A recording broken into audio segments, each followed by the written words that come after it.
Good evening, and thank you for joining us on Global Columbus. My name is Soofe, and I'm your host for this second half of Global Columbus. Tonight, we'll be talking about the Bhutanese Nepali community of Columbus. That's right, they're originally from Nepal with Bhutanese nationality, and now they're soon going to be Americans. Let me introduce you to my guests. Narayan Sharma is the chair of the Bhutanese Nepali community of Columbus. Narayan, welcome to the show. Oh, thank you. Thanks for having me here. Also, Tara Dungana is the vice chair of the Bhutanese Nepali community of Columbus. Tara, welcome to the show. Thank you for having me here today. Also, Ran Katka is a board member with the Bhutanese Nepali community. Ran, welcome to the show. Thank you for inviting. Well, we will soon talk about very shortly about the Bhutanese Nepali community in depth, but tell me a little bit about yourself. We'll start with Narayan. Thank you very much. Thanks for having me on the show. My name is Narayan Sharma. I work as an instructor at Ethiopian Tewahedo Social Services.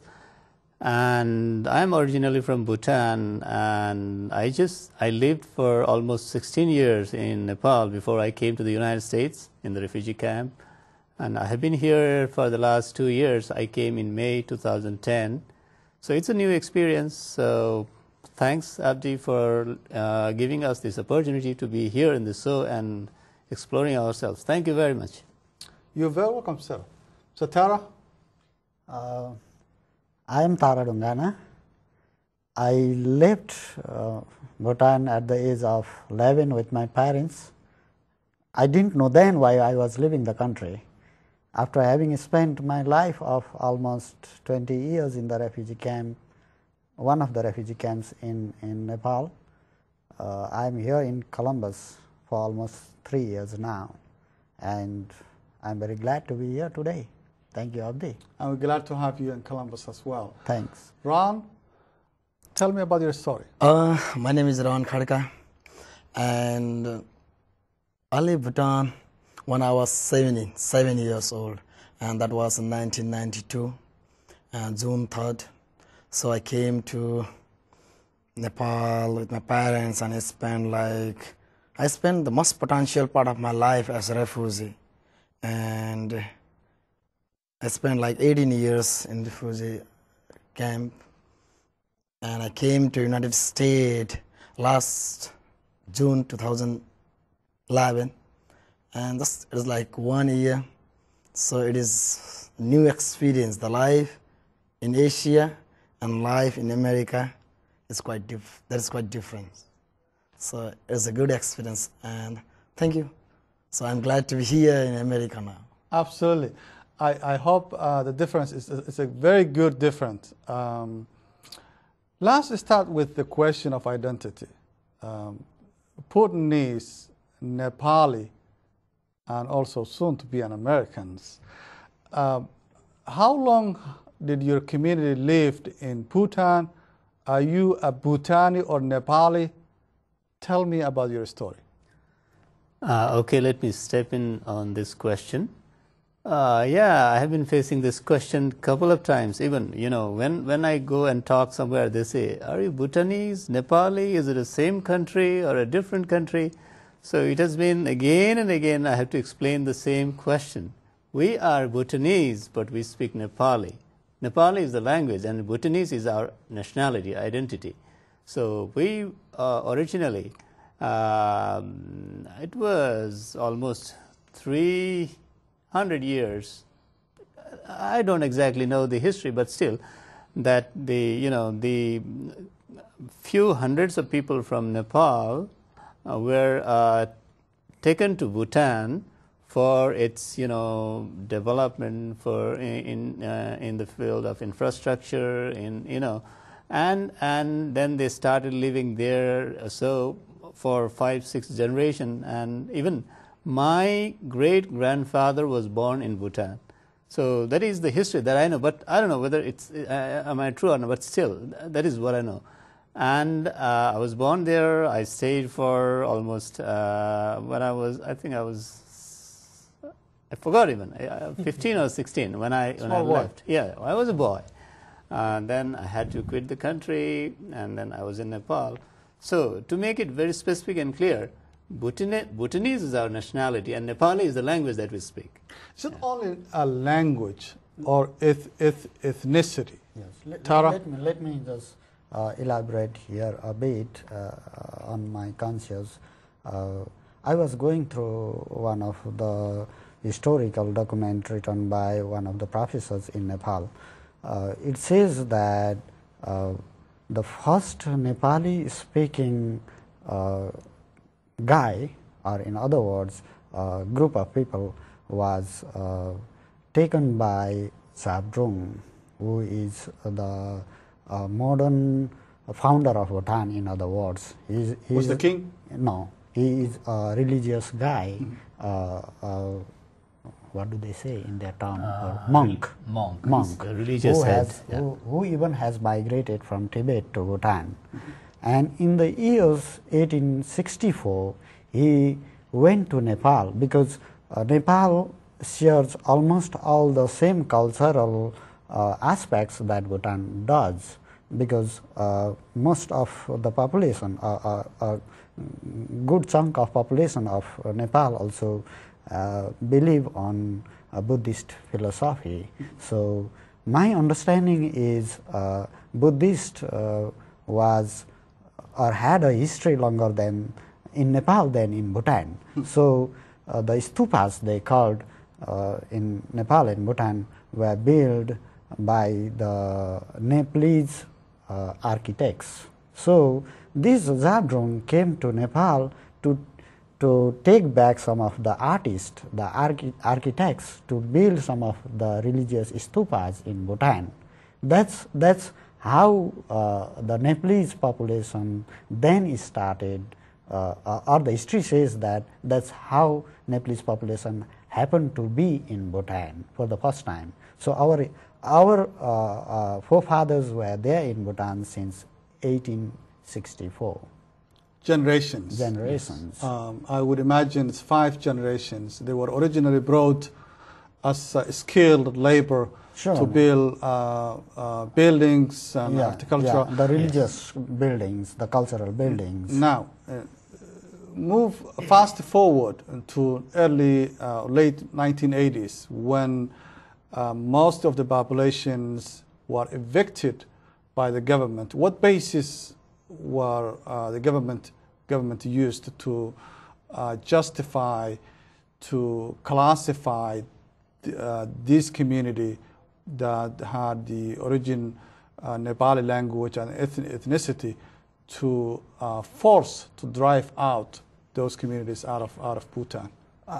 If you see today's perspective or the things that comes to media about the Bhutanese refugee and the Bhutan government together, the government says that this is the population that is not Bhutanese citizen. They are the economic immigrants.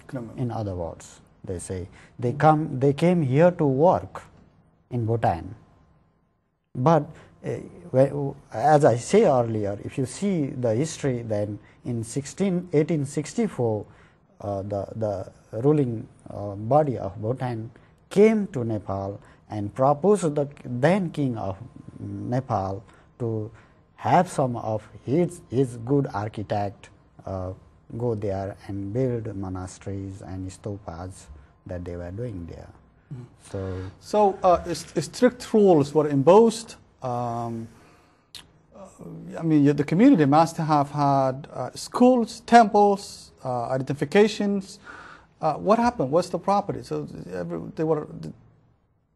the whole generation left for Nepal.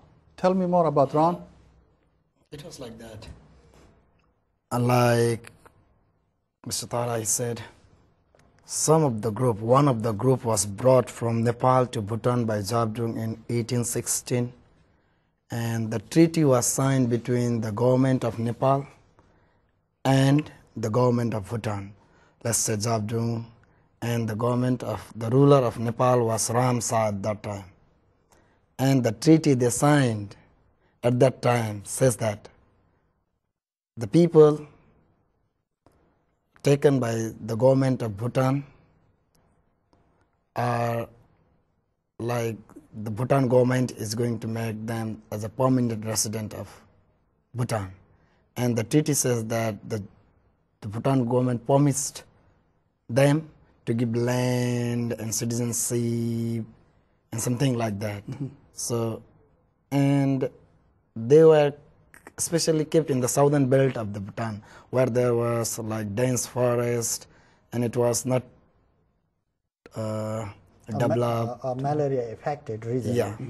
A killer of disease. And the people who came from Nepal, they fight themselves, or they fight with the very like many difficulties, like they clear the forest, they make the farmland, they work themselves hard to resettle them there. And when the time passed for a long times, like 50 years, like 100 years, it was developed. And it was more developed than other part of the country. Oh, I see.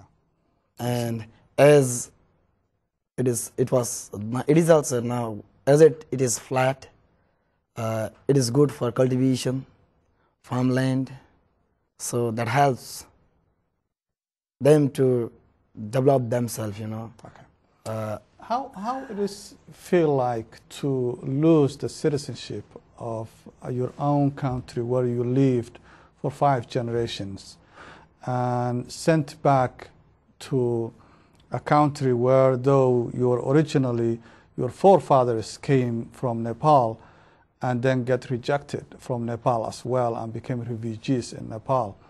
How do you feel about that, and what your community faced in Nepal? Let me just say, and then I think Narayan will have some more to say. We are not so much, we don't have so much negative feeling towards the government of Nepal. Like, I don't say why didn't Nepal government give me a Nepalese citizenship.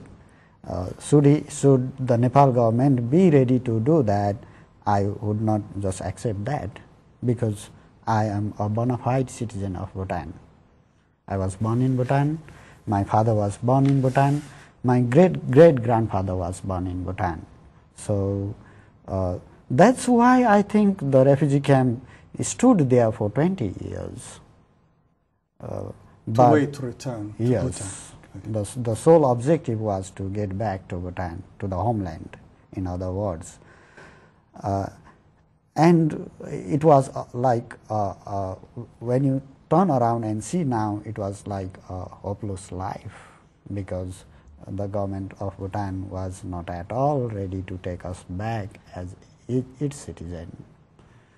So we appreciate Nepal government, because by the time when we were evicted from our homeland and the neighboring country didn't like us being there, there was at least a land who could just give us a place to live. So we are thankful to the Nepal government even today. And should Nepal government not cooperate in this third country resettlement program, then we would not have been here today. Absolutely. Narayan, yes, when Abdi asked the question about how do you feel about not having a citizenship, being a refugee, I feel too bad. That's my short and concrete answer. We feel bad because, as Tara said, we lived in the refugee camp for not less than 15 years, because it just I think 1994 or 95 was the last, the phase when the refugees were coming to Nepal. And after that, the flow was very, very less, and it was not even documented. So 95 till to 2008, 9, 10 means not less than, within around 15 years. So, for this long period of time, we were citizen of none of the countries in the world. We were refugees. And we were in the refugee camp for this many years only because we still had hopes to go back to the country, start own businesses, go back to our own homes, and then start the life that we had before. But as Tara already mentioned about we were even compelled to opt for the third country resettlement, because otherwise if we had still that question comes in my mind. If I were in Bhutan, because I was a high school student when I had to quit the country. And back to another question, let me step back on to the question that Ran was responding about, like what are the reasons behind we had to leave evictions. Yes. Eviction. The first thing is the census. They categorized people into seven different categories. The country. A husband in category 1, wife in category 5. Category of citizenship? Citizenship, yes. Okay. There was a categorization. Like number 1 is the citizen of the A1 citizen of the country. 2, your wife was married a couple of years before from another country, so you are in category 2. So the husband can live in the country, but wife has to quit the country. What do you mean quit the country? Go back to go back to Nepal or go back to the place from where they came. Okay. So of course, I was even too young that time to understand all this. So this policy basically was splitting families into so many different categories, forcing members of same family between husband and wife to split them by force. Yes. So that was a policy. So, and the other thing is we are Hindu by religion, and the ruling party are Buddhist. So there was even our temples were demolished. Oh, okay. We were not Nepali books, because Nepali was in the curriculum of schools. So that was removed out of the Nepali was taken out of the curriculum. Books were burned. Even our religious holy books were burned. And we were compelled to wear Bhutanese national dress. They implemented the policy of one nation, one people. It looks very good. Of course, one dress. One nation, one people. What a good phrase. But one nation means you be one people means be Buddhist. Be Buddhist, okay. Wear Buddhist dress. Okay. Follow their tradition and culture. How much? Not even a Buddhist dress, right? It's specifically Bhutanese dress, because Buddhists all over the world don't use the same dress. So that's the fact. And see, when you go back to the citizenship questions, it hurts my heart very much. It hurts it breaks, because I am now 35, almost 35 years of age. By now, I have not been citizen of any country. Now, let's say, speaking of that, and I know you already resettled here, but let's say supposedly that both Nepal and Bhutan are okay with you being part of their citizens. Would you rather be a Nepali or a Bhutani? I'll be a Bhutanese citizen. Bhutanese citizen. There's no question. Would you agree with that? Yeah. Okay.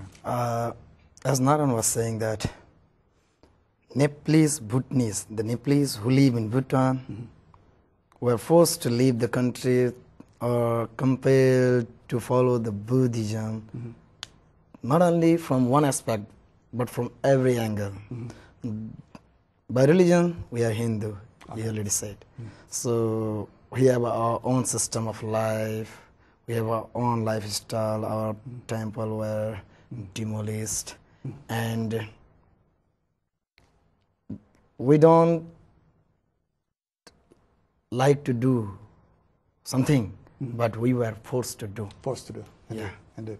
And that is the main reason. So we just ask for something to the government. For the local neighborhood and the local people to understand, for easy understanding, we can say there are three reasons why we have to leave the country, Bhutan. The first reason is we didn't speak the language the king does. We don't culturally do what king does, king of Bhutan does. And thirdly, we don't use that costume what the Bhutanese government imposes traditionally to do. So basically, these are the three prominent reasons why our population were evicted from the country. Okay. So as a result, over 100,000 Bhutanese nationals of Nepali origin were driven out and became refugees in Nepal, different refugee camps, have been in a limbo for a couple of decades, and now getting resettlement to the United States. How many of your community members, I know about 60,000, United States State Department offered resettlement, about 60,000, and I know number is potentially be increased. How many of your community members are in Columbus now? We were taking rough statistics, just it was almost 15 days before when one of our community members passed away, because we have a tradition of contributing dollars and help to support the family when a family is in need. So that time we were just trying to figure out, at least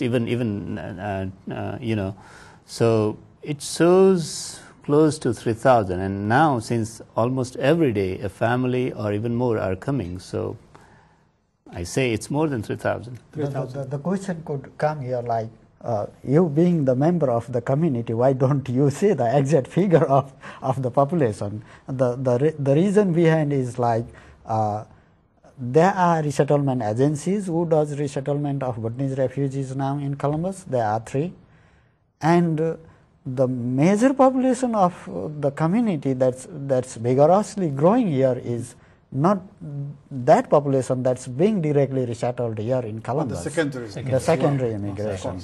So we don't have any proper record of how many secondary immigrants come every day to Columbus. Indeed. Yes. Indeed.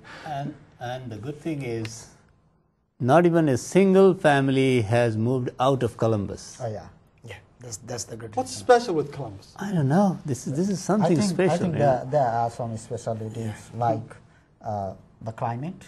Climate. We are from a tropical climatic condition, so that's almost the similar climate here, mostly, because the larger group of population that's coming from the other state is from Arizona and Texas, which are the hottest states in United States.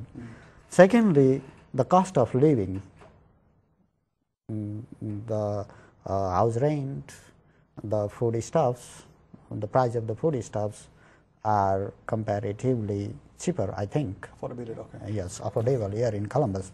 Thirdly, the job opportunities. Columbus, I think, has a better prospect of job opportunities than other big cities around the state. Okay.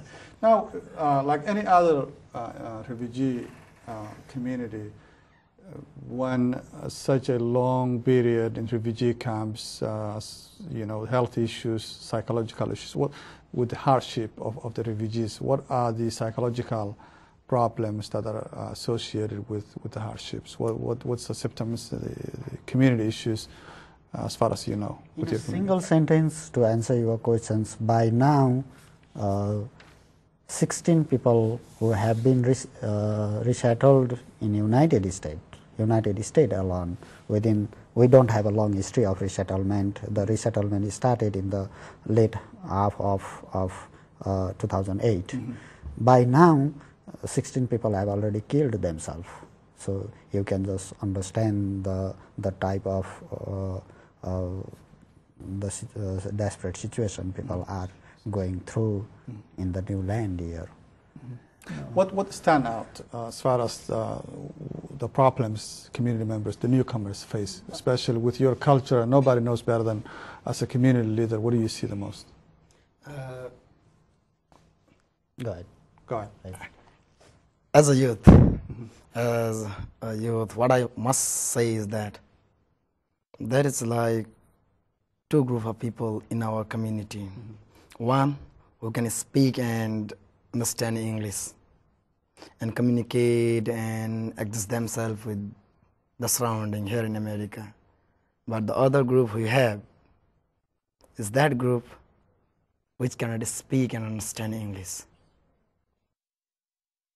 Even they are having problem with their own native language to write or something like that, And the youth or the young people or young generation, they speak English and they exist themselves here in America. But that group of people are really having problems, like the group which they don't understand English or don't speak English. So how do you resolve that problem? What are the steps that are needed to be taken to resolve the issue? I see like one of the panic, as Ron says, when you see the two different groups of population here, the hardly affected group is the elderly population, the elderly citizen who don't speak English. So when you don't speak the language, you are always very scary with the environment around. And that elderly group of people accepted the resettlement because of the group like me. I am solely responsible towards getting my parents resettled here. So that's killing them. Other panic they have right now is the citizenship, the naturalization process. These people have never been to school anywhere, so they don't speak English at all. So getting that citizenship is quite a challenge. Now we're running out of time, and I know we needed more time about this. This is a very interesting topic and very interesting community with your unique culture, and hopefully we'll invite you for another segment. If you have to say in 30 seconds or less, what do you want people to know about your community? Where the people can contact you, phone numbers? Know you just founded a community organization. Narayan? Yes. The first thing is thank you very much for giving us the opportunity to explore ourselves and bring this into the media so that people around could let us know and what we are doing. So we have a community registered in the state of Ohio in the name of Bhutanese Nepali Community of Columbus. Is there a phone number? If someone wants to contact, since we don't have the office, so we use our personal phone number. So if you are interested to contact, you can contact us at my cell phone at 607-8473. The area code 614. 614, yes. 607 8473. 8473. Yes. Gentlemen, it have been an honor to have you here with us tonight, Mr. Narayan, Tara, and Mr. Ron Katka. Thank you so very much. I have two words to say. Go ahead. We are very thankful to the government of United States for giving us hope, for giving us life. Secondly, we are very thankful to the Columbus, especially the Columbus neighborhood, for giving us this amicable environment where we can grow with this existing population already who are here. Absolutely. Well, thank you again. That's the end of our show. Thank you for watching and joining us tonight. Have a great night.